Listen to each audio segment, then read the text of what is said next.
Bom dia, boa tarde, boa noite, pessoal, tudo bem? Vamos falar aí um pouquinho agora sobre teoria geral da prova?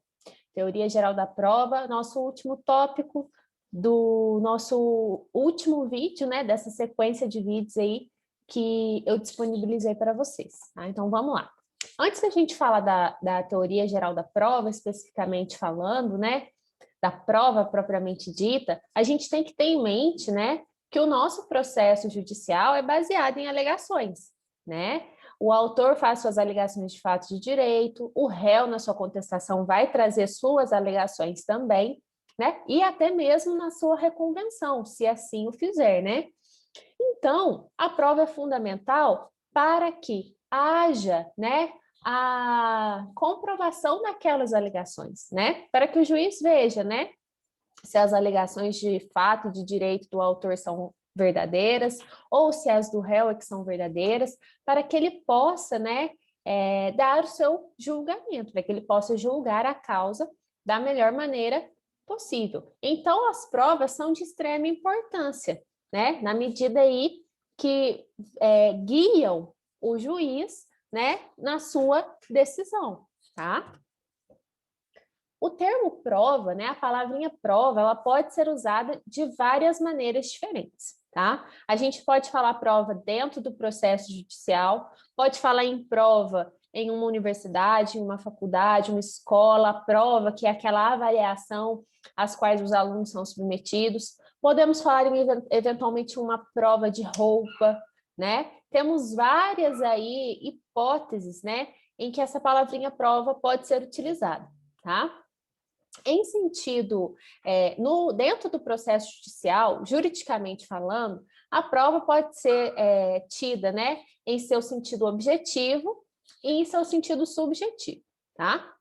No sentido objetivo, a prova vai ser considerada aquele conjunto de meios utilizados para levar ao conhecimento do julgador, né, aqueles determinados fatos, da maneira como ele ocorreu e para demonstrar a existência deles, né, para demonstrar para o julgador que aquelas alegações de como ocorreu aquele fato, elas são verdadeiras, que aquele fato ocorreu daquela maneira, tá? Em sentido subjetivo, né, a prova é a própria convicção do juiz, né? É o seu convencimento a respeito se aquele fato está provado ou não, tá? Então, a prova, ela é a demonstração no processo deixa eu pegar a canetinha aqui, da veracidade das afirmações de fato e que são relevantes para o julgamento do processo, tá? É um pilar fundamental do sistema processual, porque sem as provas o juiz não pode verificar, né, quais alegações são as verdadeiras, né, para que ele possa aí pronunciar seu julgamento. Então, prova, além de ser um pilar, né, do nosso sistema processual, ela também pode ser encarada como parte do contraditório, na medida em que o nosso contraditório é baseado em um tripé, né? O conhecimento, a participação e o poder de influência. Então, a gente tem aí o exercício, né, ou a garantia do contraditório, quando a parte tem o conhecimento, né, do que acontece no processo, pode participar do processo e, além disso, pode influir no poder de decisão do juiz, tá? Dentro dessa participação, se insere a prova, né? A parte vai poder participar do processo, fazendo, né, produzindo sua prova, e aí ela também garante, né, ela viabiliza esse poder de influência, né, através aí das suas alegações e provas que serão trazidas. Dessa maneira, considerando aí que a prova é parte integrante, é uma conduta dentro do contraditório, a gente pode falar que o direito de prova ele é garantido constitucionalmente, tá? E não só dentro do contraditório, mas também como a prova como integrante do devido processo legal, porque não existe previsão constitucional expressa quanto ao direito de prova. Ele estaria inserido aí dentro do contraditório e do devido processo legal, tá? Então, a prova é esse conjunto de atividades onde se pretende comprovar a veracidade de determinados fatos que sejam relevantes para o julgamento da causa, né? E a gente tem aí que ter em mente, né, que a verdade absoluta é algo intangível. Então, sempre quando o juiz for analisar as provas, ele tem que ter isso em mente também. A prova se destina, e o processo se destina também, a buscar um julgamento justo, né, com base na verdade do que aconteceu. Só que a verdade absoluta é algo intangível, tá? E a verdade buscada no processo é aquela que seja mais próxima possível da realidade, né? Dentro daquele contexto em que as partes estão inseridas, né? E dentro daquele enfoque que o processo está tendo, né? Então, a gente não pode pensar, especialmente no processo civil, né? Em tentar atingir a verdade absoluta, pois ela é intangível, tá? Além do que, o nosso processo ele tem que ter um tempo razoável, né? Temos aí o princípio da razoável duração do processo, né? O processo não pode ficar ad eterno buscando uma prova absoluta, né, do que aconteceu para que possa julgar. Então, o juiz, atento a isso, né, atento que essa busca pela verdade absoluta ela é intangível, ele vai se ater às provas produzidas no processo para oferecer, para proferir o seu julgamento, tá? E, além disso, a gente falou aí que dessa questão da previsão constitucional do direito de prova através dos princípios do contraditório, da ampla defesa, do direito, né, ao contraditório e a ampla defesa, não, me perdoe, ao devido processo legal, a gente não pode esquecer que o direito de prova não é absoluto, né? Até porque a gente tem as limitações dentro do próprio processo, né? O processo não pode ficar à disposição sempre para que essas provas sejam produzidas da maneira que as partes queiram que sejam produzidas, né? Sem ter qualquer tipo de limitação. Isso não acontece, nós vamos ver aí como esse direito de prova não é absoluto, tá? Noções gerais a respeito aí da prova, tá? A gente tem aí os conceitos que são usados de fonte de prova e meio de prova, tá? Fonte da prova é da onde jorra essa prova, tá? É o lugar ou coisa de onde a informação pode ser extraída. Então, as fontes de prova são as pessoas, são as coisas que vão dar essas informações, tá?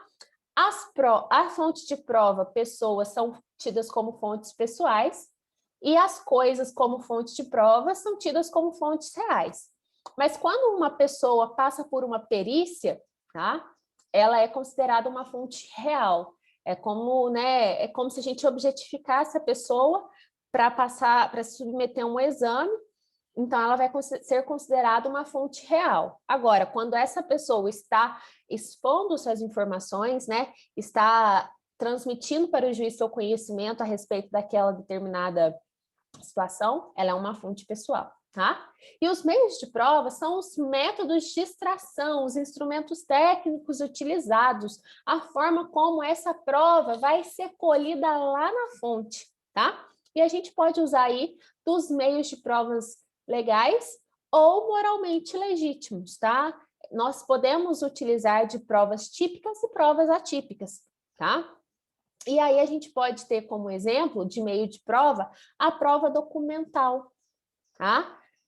A prova documental é a instrumentalização, né, daquela coisa onde está a informação. O depoimento pessoal e testemunhal, né, é o método de extração da informação daquela pessoa. Então, são meios de prova que retiram a informação das fontes de prova, que são as pessoas ou as coisas, tá? Temos a classificação das provas, tá? Quanto ao fato, as provas podem classificar-se como diretas ou indiretas, tá? Sendo que direta, essa prova vai vir aí provar diretamente aquele fato que está sendo que é controverso, né? E aí, indireto, o juiz vai utilizar aí de presunções, não se prova diretamente aquele fato, né? Ou aquela alegação. Se prova algo que está conexo àquele fato, e a partir desse fato que é provado, mas não é o que eu quero provar, o juiz pode, através de um raciocínio lógico, deduzir, né, que o fato que eu realmente queria provar é verdade ou é falso, tá? Nós vamos ver a respeito dessa questão das presunções mais adiante. Quanto ao sujeito, a gente acabou de falar pessoal ou real, né? Nós acabamos de falar aqui fontes reais e pessoais. Quando a gente tiver aí pessoas, serão pessoais, reais quando a gente tiver coisas, tá? Quanto ao objeto, temos aí prova oral, né? Que vai ser extraída aí mediante depoimentos pessoais, né? Prova testemunhal oitiva de testemunhas, tá? Onde ela vai ser falada. Documental, e aqui a gente tem que lembrar que os documentos não são apenas os documentos escritos, tá? Todas as mídias que podem ser registradas são consideradas documento, tá? Temos a prova material, são os laudos periciais técnicos, tá?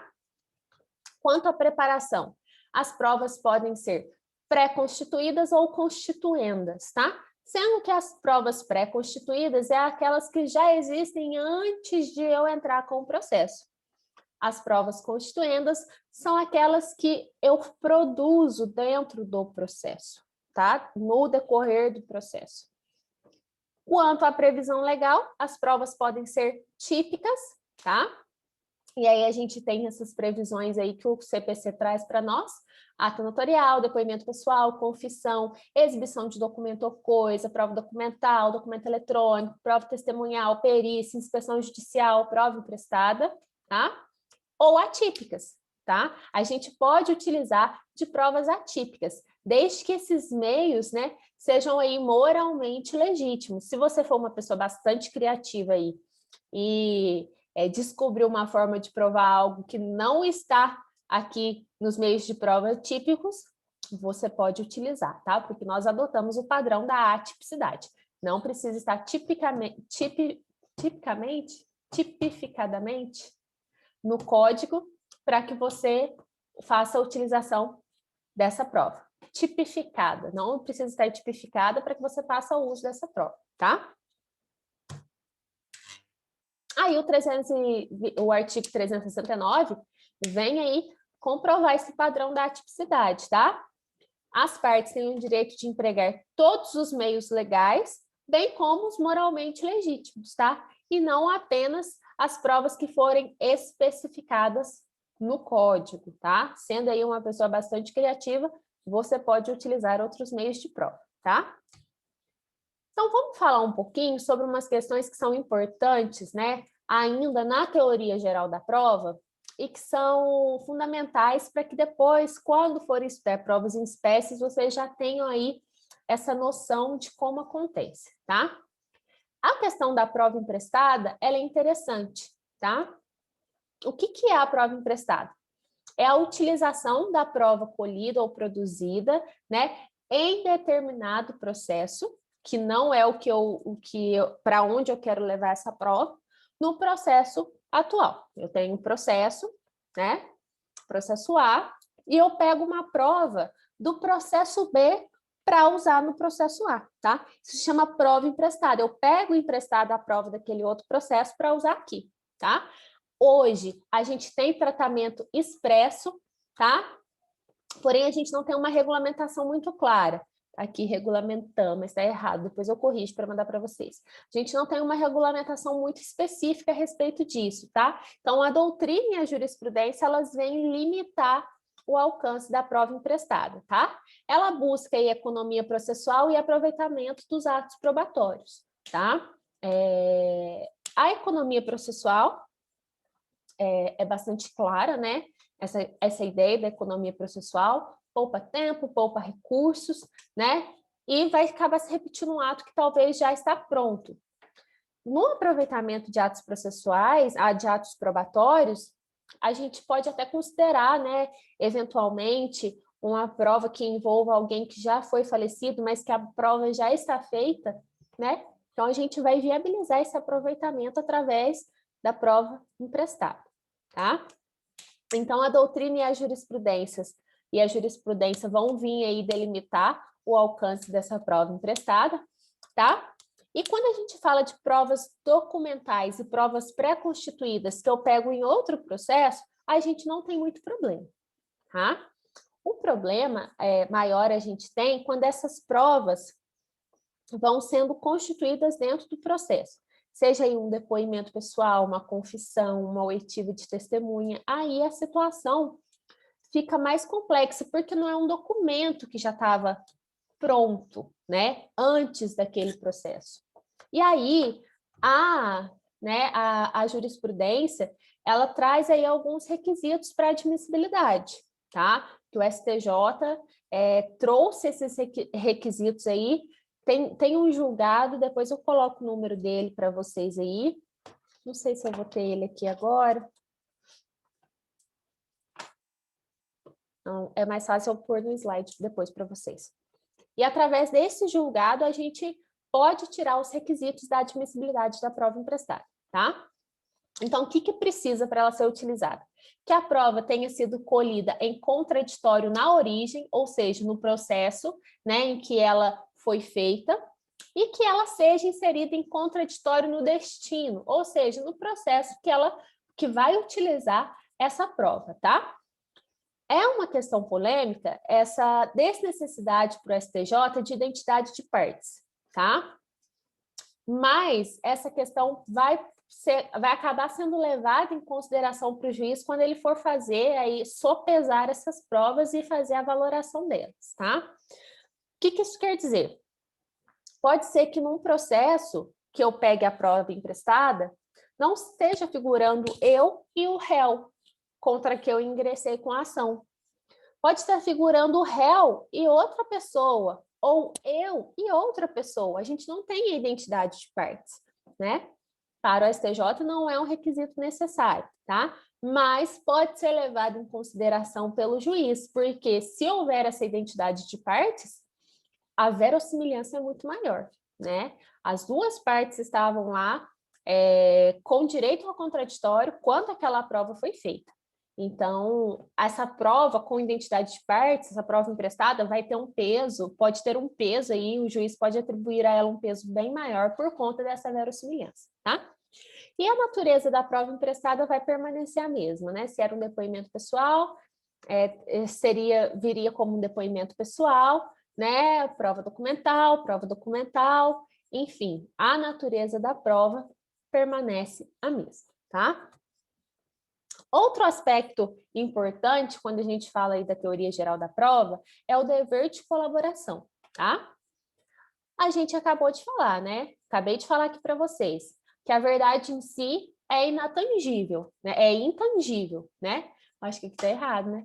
Inatingível, não está certo. Ela é inatingível, não tem como, né, a gente alcançar a verdade absoluta, né? Então, o judiciário vai vir buscar um padrão de verdade que seja aceitável e possível, né? Principalmente aí observando que o processo precisa ter um tempo para acabar, né? A gente não pode aí ficar buscando essa verdade eternamente, né? Então, para isso, as partes e o terceiro devem colaborar, né? Por mais que a gente saiba que a verdade absoluta e esses termos de verdade absoluta, verdade formal, também não vêm sendo mais utilizados, né? A gente, aquela distinção em verdade real, formal, substancial, já são termos mais que nem estão sendo muito utilizados, tá? Mas fato é que partes e terceiros devem colaborar, né, nessa produção de provas e devem colaborar nessa busca da verdade, né? Ainda que a verdade absoluta, né, a verdade pura do que aconteceu seja intangível. O que o artigo 379 fala? Preservado o direito de não produzir prova contra si própria, incumbe à parte comparecer em juízo, responder o que for interrogado, colaborar com o juízo na realização de inspeção judicial, praticar o ato que lhe for determinado. Então, veja bem, a gente tem aí a previsão do artigo de que será preservado o direito de não produzir prova contra si próprio, tá? Mas vamos ver como é que isso vai acontecer. Então, dentro do dever de colaboração da parte, nesse artigo 379, a gente tem essa preservação do direito de não produzir prova contra si próprio, tá? Mas isso tem um entendimento que só vai ser aplicado nos casos desse fato se constituir crime, tá? Fatos que não se constituem crime não autorizam essa omissão, né? Se a parte deliberadamente mentir, né, a respeito da... Vamos dar um exemplo aqui. Em uma investigação de paternidade, o réu fala, nunca vi essa mulher, nunca tive relacionamento com ela, nada, né? E aí depois vem o exame de DNA e ele é comprovado pai da criança. Essa mentira, né, essa alegação de que ele não conhecia a mulher, de que ele nunca teve relacionamento, em que tese a mulher tenha falado que eles tiveram um relacionamento e tal, isso não é correto, tá? Essa preservação do direito de não produzir prova contra si própria, ela é diferente do processo penal, que a gente tem uma ampliação maior disso. Aqui, a gente vai aplicar isso apenas quando se constituir crime, tá? Determinado fato constituir crime. Caso contrário, essa parte, ela tem o direito, né, ela tem o dever, na realidade, de se manifestar corretamente sobre o que aconteceu, né? Ser verdadeiro sobre o que aconteceu para a busca da verdade, né? Para contribuir na colaboração, para colaborar com essa busca da verdade, tá? Essa violação ao dever de colaboração pode gerar sanções, né? Inclusive da litigância de má-fé, pensando nesse caso que eu acabei de citar para vocês, esse exemplo, né, da questão do DNA, ou presunções, né? Também, né, a súmula 301, a gente tem aí um exemplo do exame de DNA, tá? Então, vamos lá, vamos recapitular. Violação ao dever de colaboração pode gerar sanções, tá? E a gente já estudou essas sanções nos artigos 70, 90 e 91, tá? Ou ainda, presunções, tá? E aqui eu trago como exemplo para vocês a súmula 301, tá? Essa presunção, ela pode ser aplicada quando essa parte, sem motivo justificado, deixa de responder o que o juiz pergunta, ou emprega evasivas, fica fugindo do assunto, né? Ou ainda não comparece em algum exame médico, né? O que a súmula 301 fala? Que quando for designado um exame de DNA e a parte não comparecer, né, e isso sem motivo justificado, ele pode ser presumido pai da criança, tá? A gente vai aplicar essa presunção, porque senão, imagine, era só esse pai, esse réu, nunca compareceu ao exame de DNA.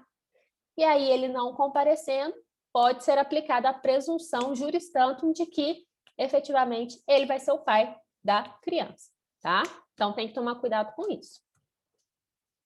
Os terceiros também têm o dever de colaborar, né, na produção de provas, tá? E aí vai ser informando sobre fatos ou circunstâncias que ele tenha conhecimento, ou ainda exibindo coisas e documentos que ele detém, tá? Também o terceiro pode ser submetido a sanções, medidas executivas para obter essa colaboração. Pensemos aí numa busca e apreensão de algum documento, por exemplo, que ele tenha sob seu poder, ou ainda crime de desobediência ou prevaricação, se tratar de funcionário público, tá?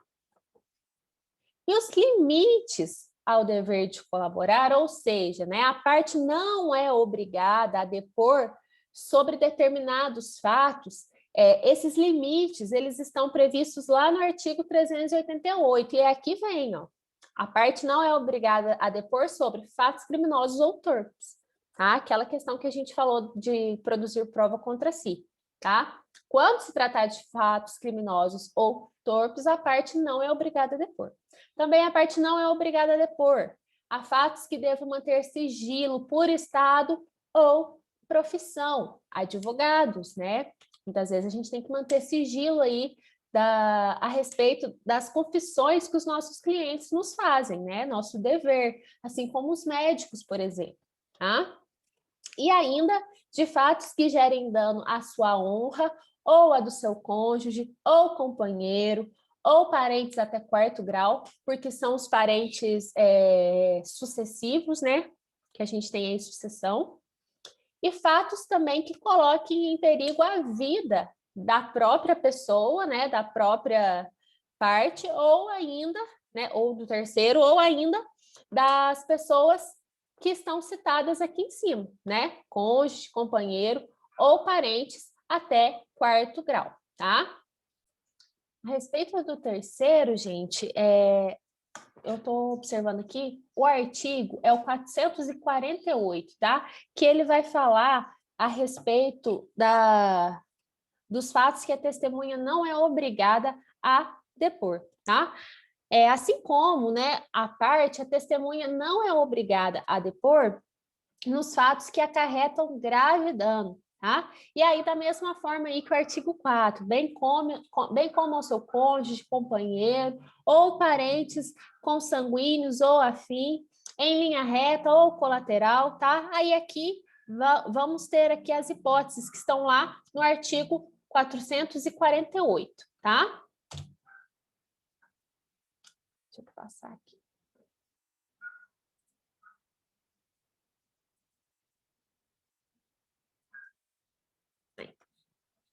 E qual que é o objeto da prova, gente? O objeto da prova, tá? São as alegações de fato, tá? Mas não é qualquer alegação de fato que precisa ser provada, tá? Então, a gente tem como objeto da prova as alegações de fatos, tá? E a prova vai recair sobre as alegações de fatos que são deduzidas pelo autor ou pelo réu e que sejam controvertidos, tá? Determinados, foi realmente feita aquela alegação de fato e relevante para o julgamento da causa, tá? Excepcionalmente, a prova vai recair sobre direito, tá? A gente tem aí que a prova vai recair sobre fatos, sobre as alegações de fatos nessas hipóteses, né? A, B e C. Agora, sobre direitos, ela vai recair apenas excepcionalmente. Por quê? Porque nós temos aí o iura novit curia, tá? Que quer dizer o quê? Que o juiz, ele conhece o direito, tá? Só que o que acontece? O iura novit curia, né, não vai abranger o direito municipal, estadual, direito consuetudinário, os costumes e o direito estrangeiro. Então, quando as minhas alegações de fato, né, quando a minha causa de pedir tiver por fundamento aí direito municipal, estadual, consuetudinário ou estrangeiro, neste caso, o objeto da prova vai recair, né, sobre o direito e eu tenho que trazer a prova da vigência, tá, desse direito e do teor, tá? Então, eu vou fundamentar em uma lei municipal, eu tenho que trazer a vigência dela, provando que ela está vigente, e o teor dela, para comprovar que aquilo que eu estou pedindo realmente está contido no teor da norma, tá?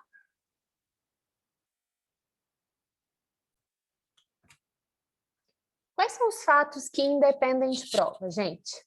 A lei vai trazer aí para nós, no artigo 374, os fatos que independem de prova.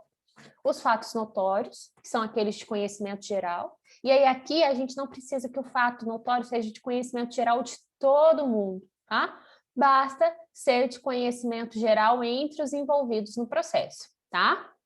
Afirmados por uma parte, confessados pela outra, tá? Com o detalhe de que direitos indisponíveis têm que ter prova, né? Não vai poder aí haver a confissão, tá? E aí aqui a gente tem um errinho nessa parte que o fato afirmado por uma parte, confessado por a outra, não precisa de prova. Na verdade, já está provado, né? Se a outra confessou que aquela alegação de fato, que aquele fato que o autor trouxe realmente é verdade, então está provado que é verdade, tá? É só uma questãozinha aí da terminologia, tá?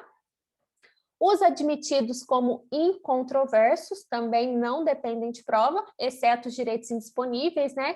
Que o artigo 392 vai falar que deve haver a prova. tá? E em cujo favor milita presunção legal de existência ou de veracidade. Aquele que a lei fala, esse fato presume-se verdadeiro. Então, ele também vai independer de prova, tá? Eu repeti aqui essa parte de baixo. O que é a prova incendiária, gente? Então, a gente já viu aí classificação de provas, prova emprestada, dever de colaboração, né? O direito de prova.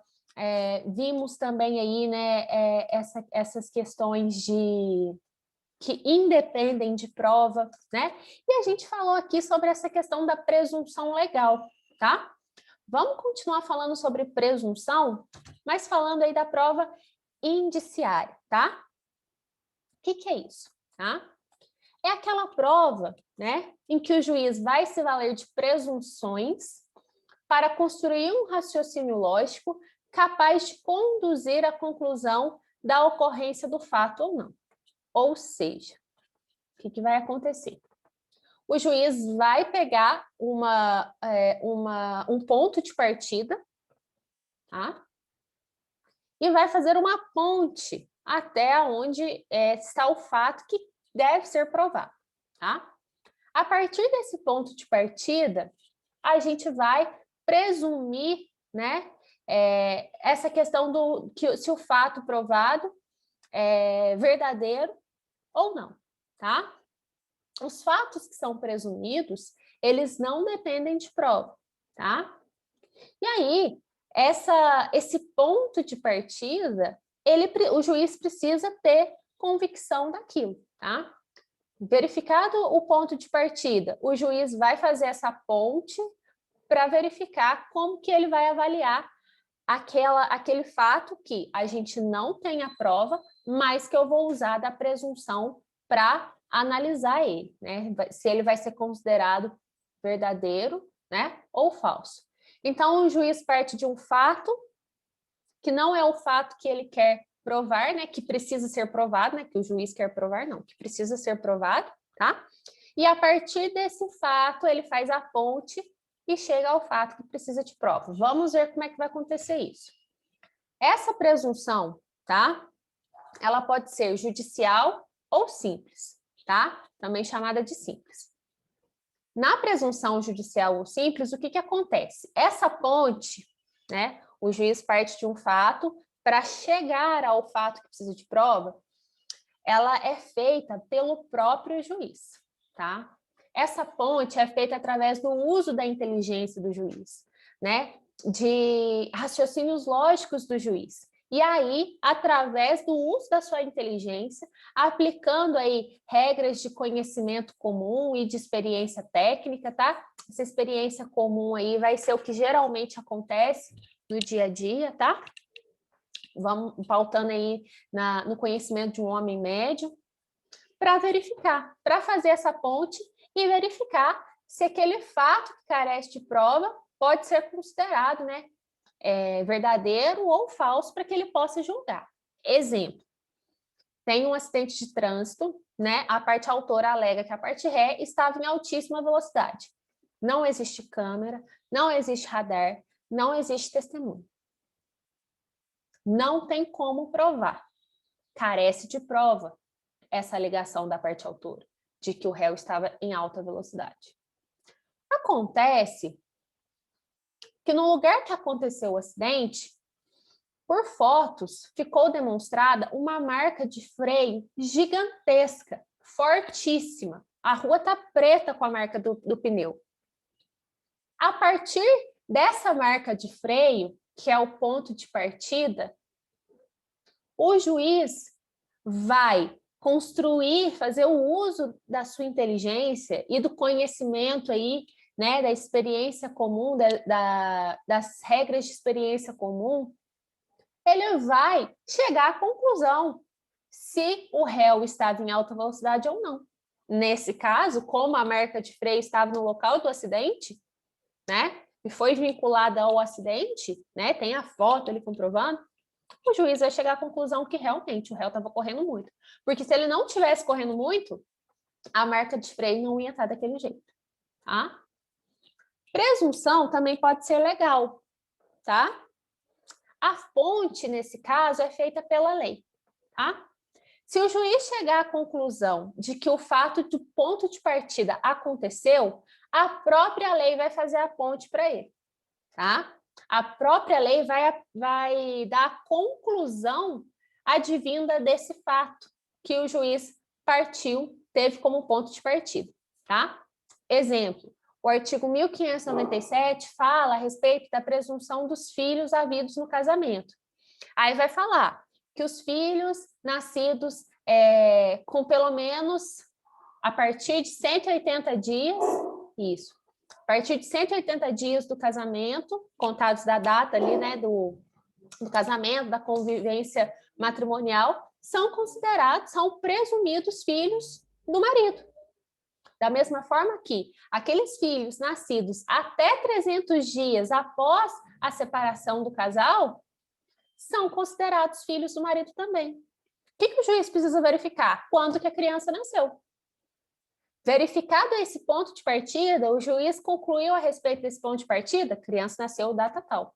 A lei vai fazer a ponte. E a lei vai estabelecer a conclusão advinda do fato. A criança realmente é filha do marido. E isso é a presunção legal, tá? Nós temos aí a presunção legal absoluta, que é aquela que não admite prova em contrário, tá? Então, nesse caso, ocorrendo esse ponto de partida, a lei vai definir, né? Não podendo as partes tentarem provar o contrário, que é o que acontece nos casos de impedimento do juiz, né? Nos casos de impedimento do juiz, não adianta tentar provar que o juiz não foi parcial, tá? Não cabe provar a ausência de parcialidade. É uma presunção legal, tá? Temos também a presunção legal relativa, que admite prova em contrário, que é esse caso dos filhos, tá? Vão ser considerados presumidos, né, o filho desse marido, porém admite a prova em contrário, porém pode-se fazer o exame de DNA para verificar. E também temos aí a presunção legal mista, que é aquela que admite a prova em contrário, assim como na presunção legal relativa, mas só aquela prova que a lei determina que é aceita, tá? Mais alguns aspectos relevantes aí a respeito do direito de provas. Bom, a gente já viu aí que o direito de provas, ele tem alguns limites, né? A gente viu aí a respeito da questão das alegações que o autor não precisa, né, depor, né? Fiz a indicação do artigo das alegações que a testemunha, dos fatos a respeito dos quais a testemunha também não precisa, né, se manifestar, lá no 438, se eu não me engano, ou 348, já esqueci o artigo, tá? E vamos continuar aí vendo alguns outros aspectos relevantes sobre o direito de prova. Depois a gente vê aí classificações, prova emprestada, né, as presunções, dever de colaboração de partes e terceiros, né, o que é a prova, né, o que ela se destina, qual que é o objeto da prova na realidade. Vamos ver aí agora a respeito do direito autônomo de produção de provas, tá? Direito autônomo de produção de provas quer dizer o quê?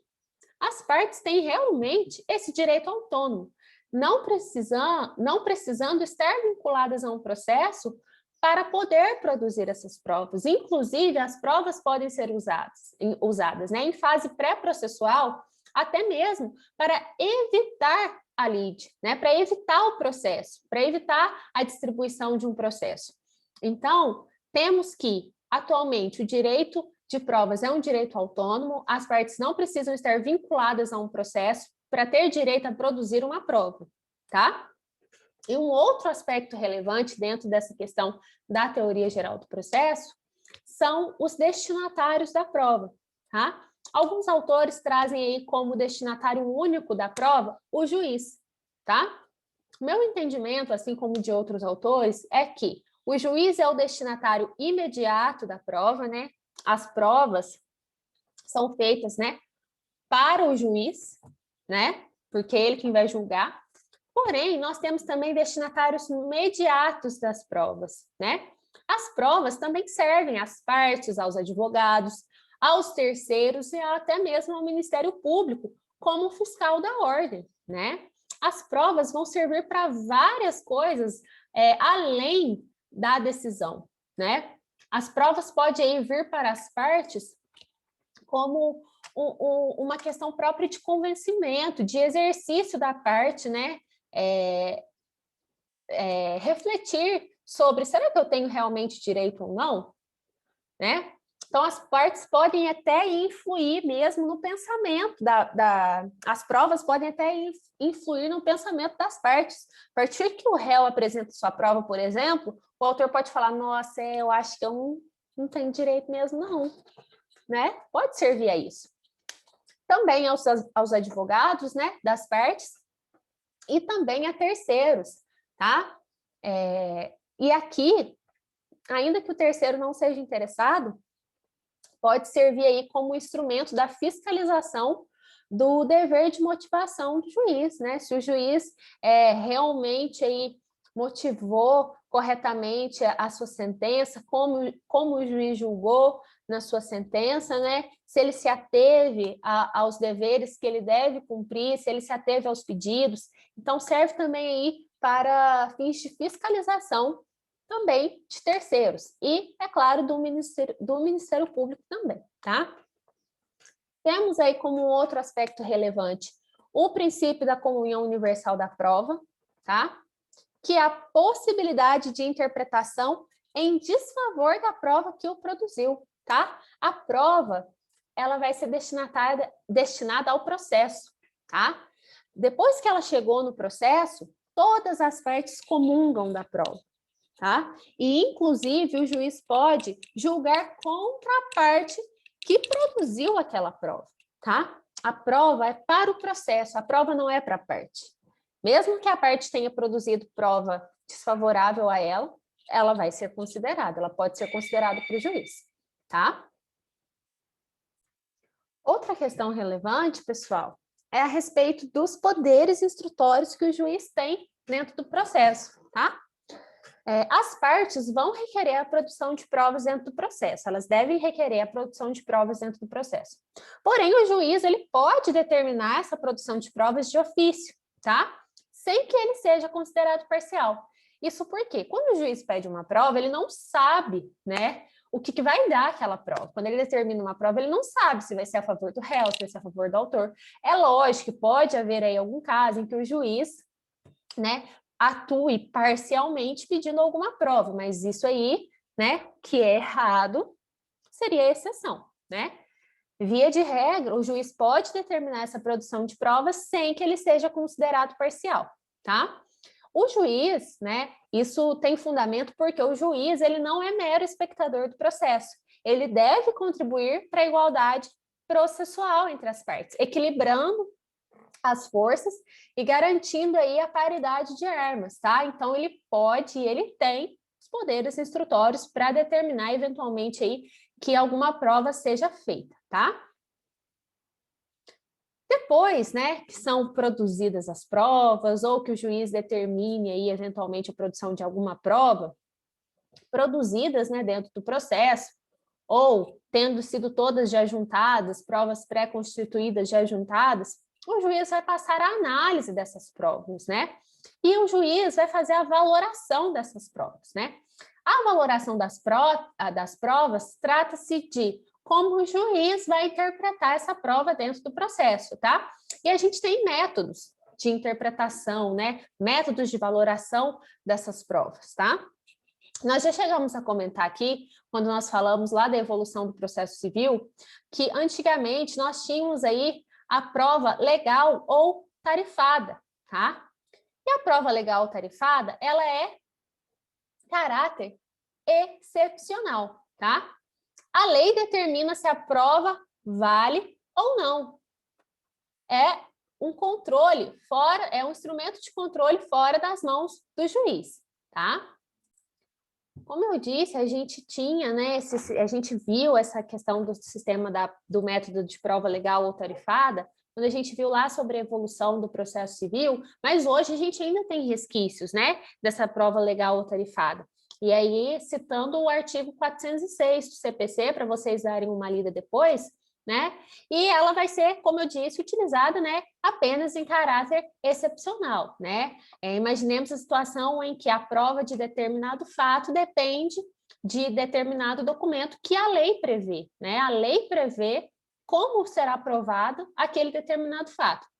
Então, a gente ainda tem os resquícios dessa prova legal ou tarifada e o juiz, né, não vai poder valorar. Ele vai ter que aí aplicar a lei nesse caso, tá?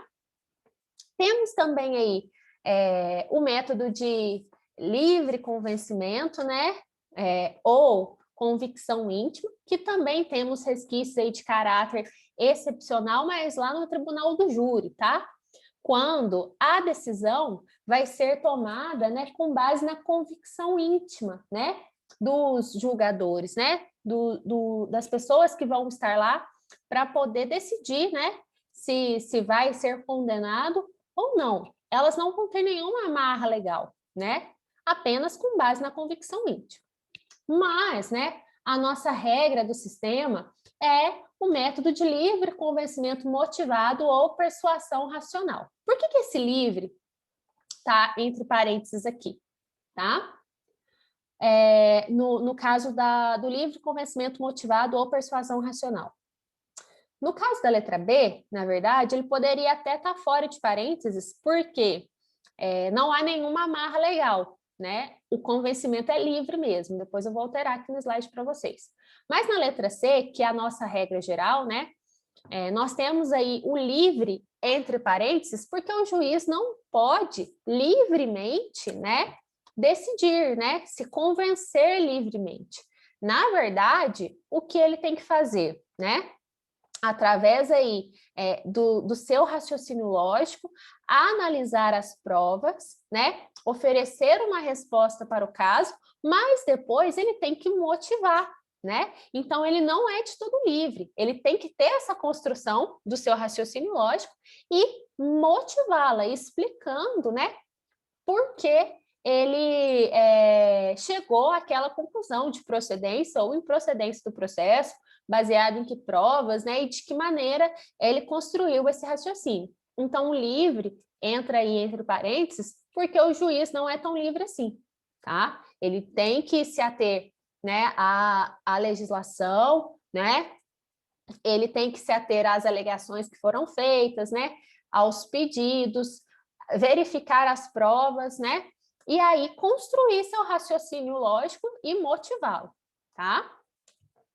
Então, esses são os métodos de valoração da prova que o juiz ele pode utilizar, né? Sendo que o método adotado é o do livre convencimento motivado ou da persuasão racional, tá? E a respeito da prova legal ou tarifada, era utilizada antigamente, hoje temos resquícios em caráter super excepcional no processo civil, tá? Em que a lei fala qual é a prova que vale ou não para determinar determinado fato, tá?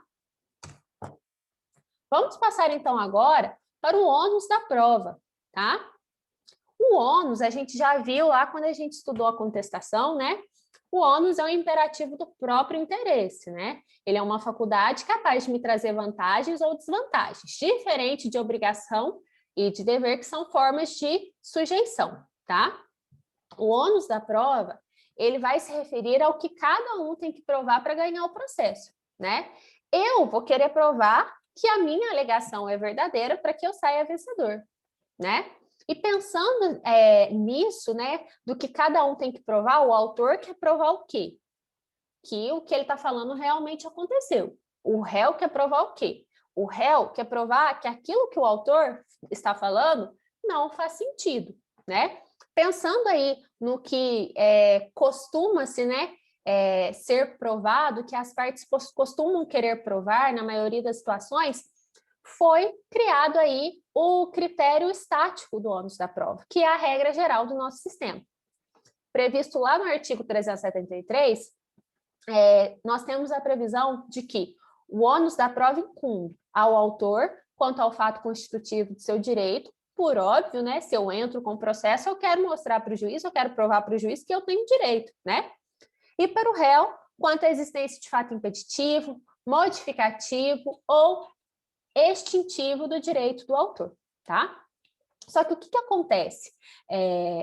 Esse ônus da prova, regra geral, pode sofrer algumas alterações, né? Que nós vamos ver adiante.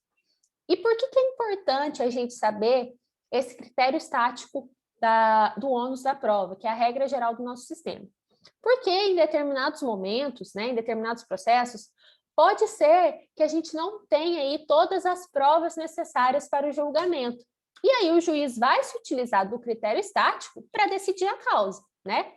Não havendo aí provas suficientes, o juiz vai analisar se o autor provou o fato constitutivo de seu direito ou se o réu trouxe aí fato impeditivo, modificativo ou extintivo do direito do autor, né? E o autor não apresentou o fato constitutivo de seu direito, ou o réu não apresentou, né, essas situações em que poderia obstar o direito do autor. O juiz vai se utilizar com base nesse critério estático para proferir a sua decisão, tá? Então, esse ônus da prova vai funcionar como uma espécie, né, de critério de desempate, né? Então, na ausência de provas aptas para provar determinado fato, seja porque não tem como produzir essa prova, ou seja porque não teve como obter essa verdade dentro do processo, né? A partir do ônus da prova, o juiz vai determinar quem é o vencedor, né? Não tem prova, mas cabia ao autor, né, trazer a prova constitutiva de seu direito. Então, aí ele seria julgado improcedente o processo, tá? Mas aí, como a gente viu ali, no parágrafo 1º do 377, volta um pouquinho lá depois para você dar uma analisada. Existem situações, tá, em que o ônus da prova, ele vai poder ser alterado. Essa regra estática, né, esse ônus estático, vai poder ser alterado, tá? Nós temos hipótese de alteração dessa regra geral em 3 situações: pelas partes, tá? Pela lei ou pelo juiz, tá?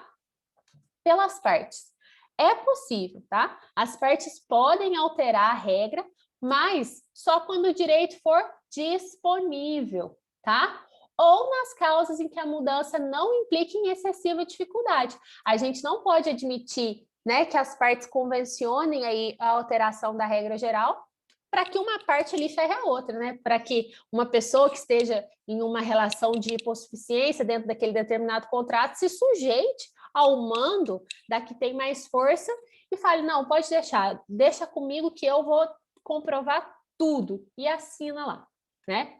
Se implicar em excessiva dificuldade, não pode haver aí essa alteração convencional pelas partes. Pode ser alterado o ônus, né, da prova, critério estático, através da lei, tá? Em que a própria lei inverte esse ônus da prova. E a gente tem como exemplo, quando a gente tem a aplicação dos efeitos da revelia, né? E é retirado do autor o ônus de provar que o fato ocorreu.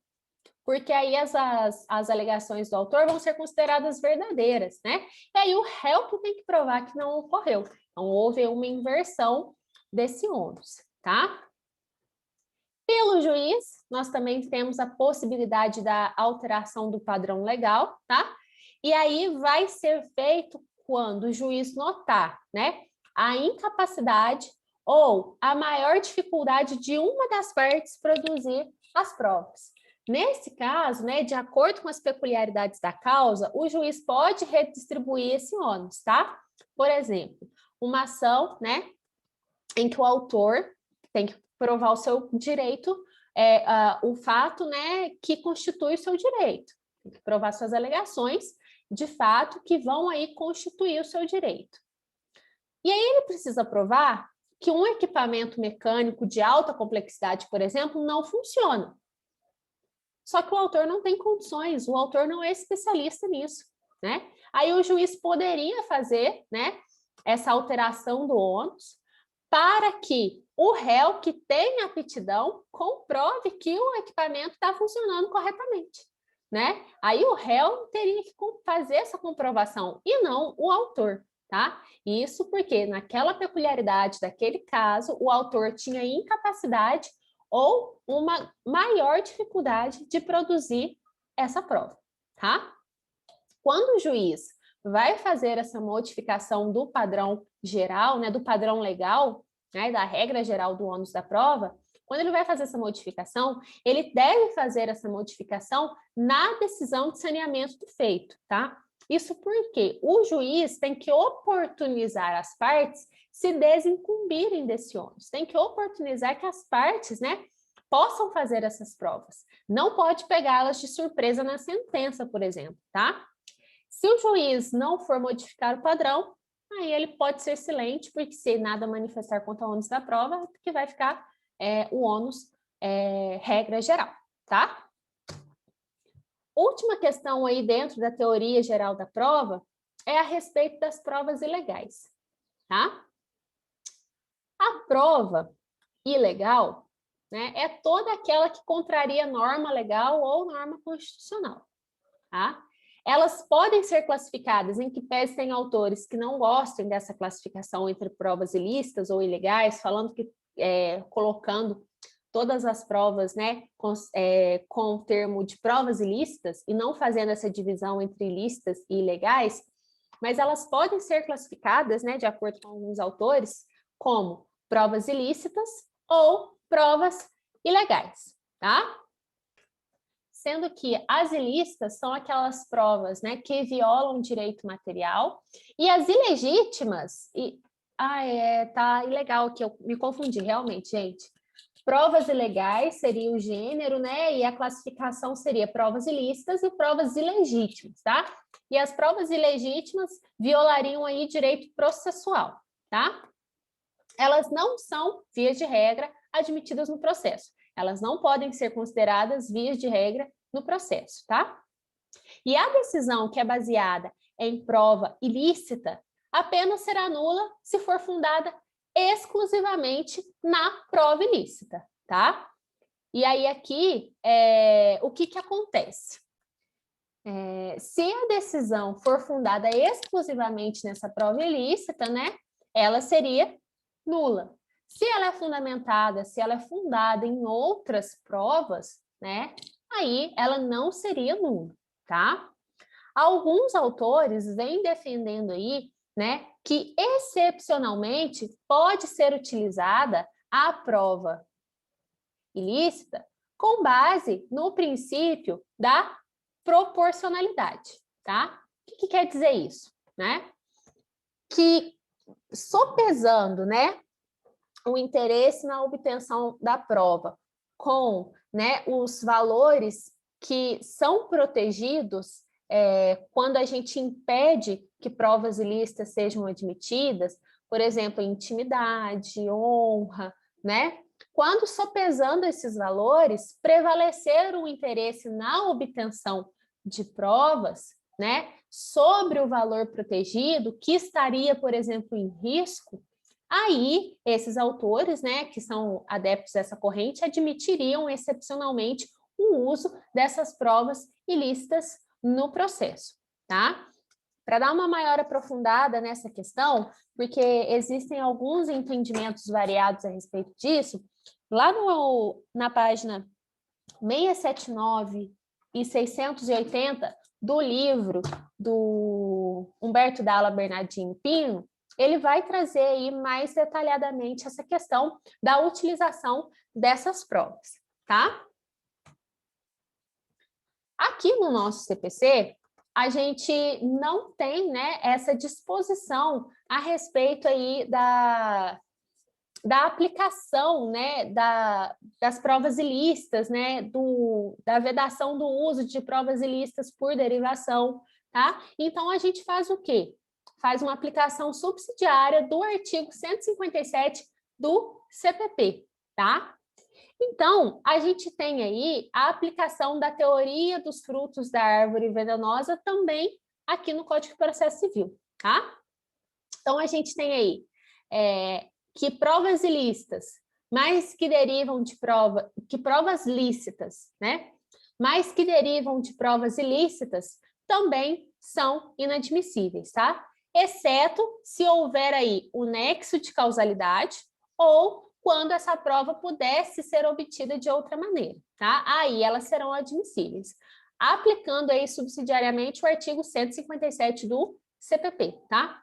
Por exemplo, documento encontrado após invasão de domicílio. O documento é uma prova lícita, mas está derivando aí de uma invasão de domicílio, né?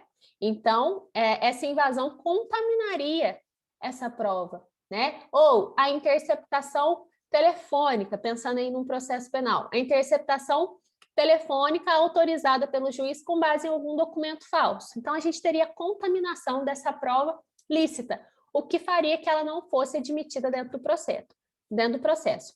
Mas o entendimento é que, ainda que ela derive de provas ilícitas, né? Se não houver aí nexo de causalidade entre elas, ou quando essa prova puder ser obtida de outra maneira, tem aí a admissão dessas provas da mesma maneira, tá? Fica aí a ressalva para que vocês leiam aí as páginas 679 a 681, tá, gente? Até 681 do livro do Humberto Dalla Bernardino de Pinto, tá? Essas foram as considerações acerca da teoria geral da prova. Eu espero que tenham sido úteis, né, esses vídeos. E nós nos vemos por aí. Qualquer dúvida, eu estou à disposição. Podem mandar o WhatsApp, não tem problema, tá? Continuo disponível no nosso grupo lá do WhatsApp. Não saiam de lá, a gente pode trocar bastante conhecimento através de lá. Vejo vocês numa próxima e até mais.